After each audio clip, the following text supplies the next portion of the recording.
Does my hair look all right? If it does, it'll be the first time. Hi, wrestling fans. Thanks for clicking the dreaded D Rose report.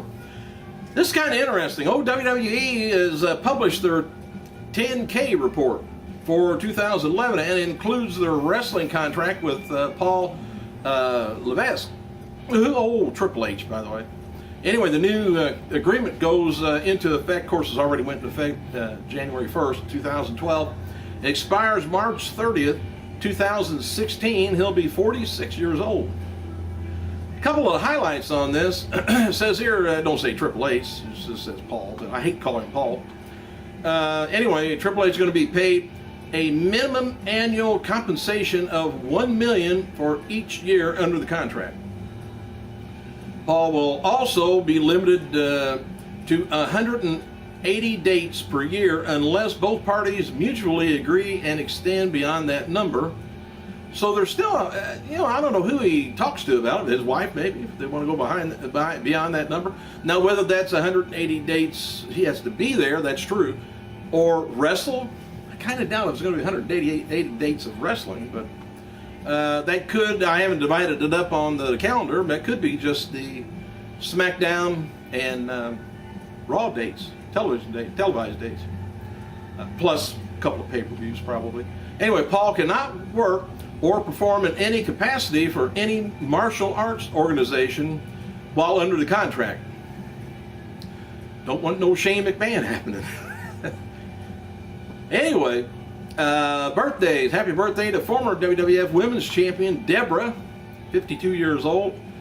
This also would have been the birthday of three-time World Tag Team Champion Lance Cade. Died way too young, 31 years old. And WWE Hall of Famer Mike Von Erich would have been 58. Vince Russo, apparently he thought we cared a ton about him. He's scheduled to participate in an interview with PWIinsider.com next Monday to discuss his departure with TNA Wrestling, the former WCW World Heavyweight Champion. However, decided against doing an interview and issuing the following statement to their website regarding his TNA departure. Must have thought they were going to ask questions that he didn't want to answer. Anyway, he says, despite the continuing rumors, speculation, hearsay surrounding my departure from TNA, in an effort to set the record straight, I was not fired, terminated, released, or let go from the company. It was my decision to walk away from there, and the separation was mutual, amicable, and professional. So there.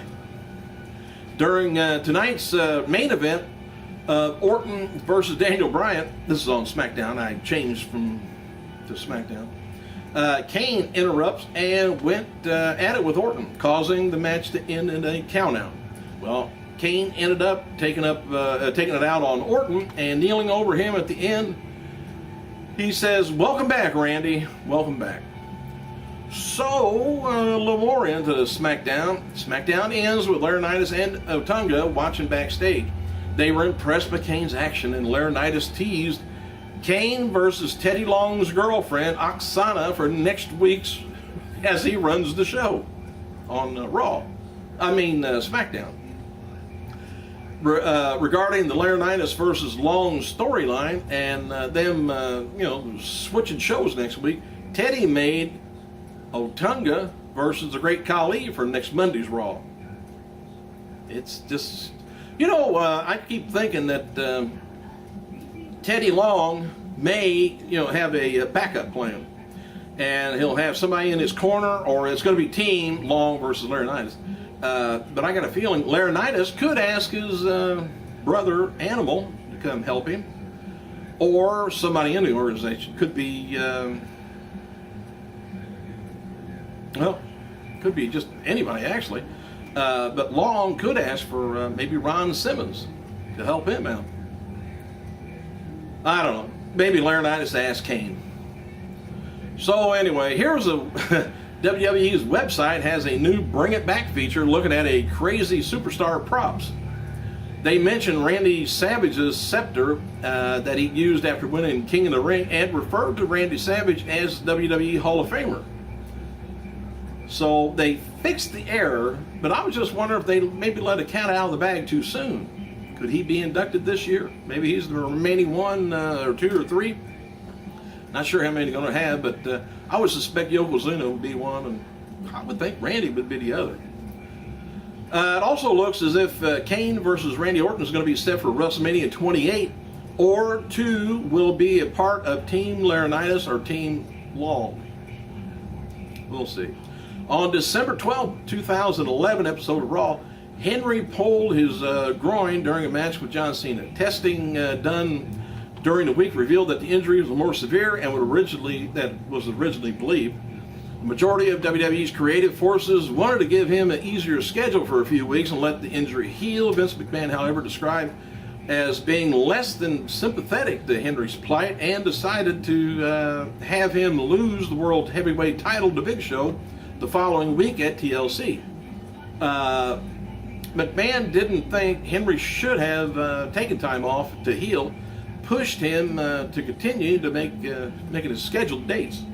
This has led to the frustration on Henry's part. Well, Henry's contract with WWE is set to expire next year, and Torch Magazine, .com, says that the tension could have him not to be renewed, thus explaining why he's losing the majority of his matches on TV, so he could be getting pushed out.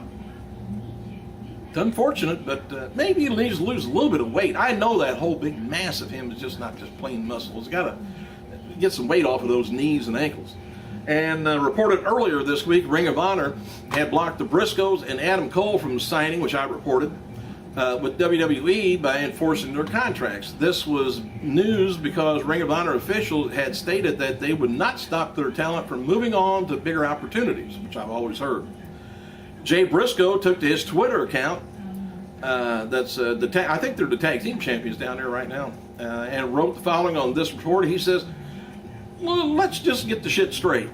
Ring of Honor didn't block us from getting signed to WWE. The internet is fucking stupid.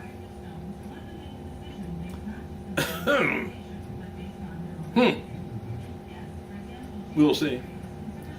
As noted before, the WWE live event at the Civic Center in Charleston, West Virginia has been moved from May 6th to July 27th. The event now is going to be a Raw live event instead of a SmackDown show. I wonder if I got that right. Huh, Jay? In a major error, boy, catch this. In a major error, Seatwave, not sure what that is advertising Edge, Chris Benoit, Eddie Guerrero, Undertaker, Sheamus, John Cena, Chris Jericho, and Randy Orton for November's WWE November tour of Europe this year. I tell you what, if they go on tour, I'm getting a ticket. I'm flying over to Europe. I'm going to see that show. Oh. All right, Daniel Tosh of Comedy Central, Tosh O, is auctioning off items on eBay page that has been used on the show, including Piper's Pit backdrop and autographed Arn Anderson action figure. With Money in the Bank pay-per-view confirmed for July of this year, F4WOnline.com reports that the Money in the Bank ladder match is officially off of WrestleMania 28 card. I hate to tell you.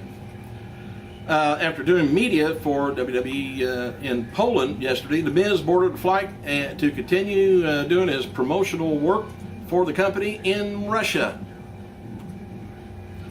Just get him out of here. Get him out of the country. Anyway, despite injury reports, WWE Mark Henry says he's 100%.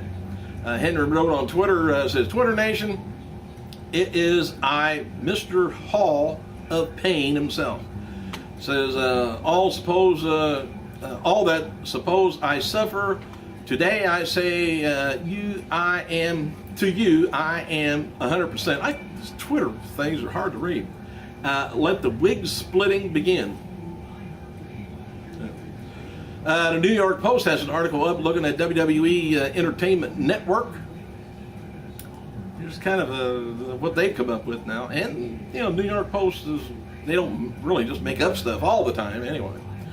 Sources from the Post report WWE has yet to sign a single cable or satellite deal with providers to carry the network. And they're supposed to be up and going by November. WWE has also been lagging on hiring experienced cable executives, and they are and were expected to hire 200 employees, including a general manager for the network. One cable executive told the Post, WWE is programming marketing muscle, but they just don't have no one with cable experience to execute the station for them, the network for them. Hang on a second. Here, I'm all right now. I had to take a leak. Senior Vice President at Media Buyers R.J. Palmer told the Post that the whole channel of WWE content might be a long shot. Given the content issues, I think the whole channel would be a stretch and is going to be very limited on who it reaches. WWE announced yesterday that they've opened new offices in Miami, Florida. The office will serve as WWE headquarters for all operations in Latin America, including media distributing, live event touring, and consumer products. And I would say that's probably where Vince is going to have his office at, since he's mainly in Florida. Wade Barrett wrote yesterday that he's done with Twitter and will return to social media site in a few months. So he ain't done very long. William Regal wrote the following about his new role, which I mentioned yesterday on at NXT. Says that with my new job as matchmaker at WWE NXT, things will be very different and never the same again. Greatness is expected from competitors, my fault. And for the competitors that don't show me greatness, oh dear, he says. Regal also noted that he will still be doing commentary, which he just did. Mick Foley told The Sun that he would like to announce at WrestleMania 28 for the Triple H versus Undertaker match. I'd like to do that myself. I think I'll put that on Twitter and see what happens. Anyway, I would like to be involved at WrestleMania at the show, but I would rather not have a match. I'd like to go back to announcing at the desk and provide commentary for the match. I think I could lend more as a commentator than I could as a referee. Don't get the sense that I would add or dramatically be very dramatically as a referee, but I do think I could add it as a commentator. All right, Evan Bourne, WWE suspension is officially ended on Saturday, March 17th. Think he's going to stay, or do you think they're going to give him the boot? It's before WrestleMania. I don't know whether they'll be able to get him in on something. WWE's live event at the Civic Center, Charleston, West Virginia, has been moved from the 27th. The original date was the 6th, and I think I just mentioned that a little while ago. So I'm back. I'm starting over again. But anyway, Evan Bourne, I don't know if he should stay, go, pick it, straighten his ass up, hang in there. He's good competitor, good wrestler. They don't have too many of them lately. There's a handful. Thanks for clicking, you guys. I gotta go.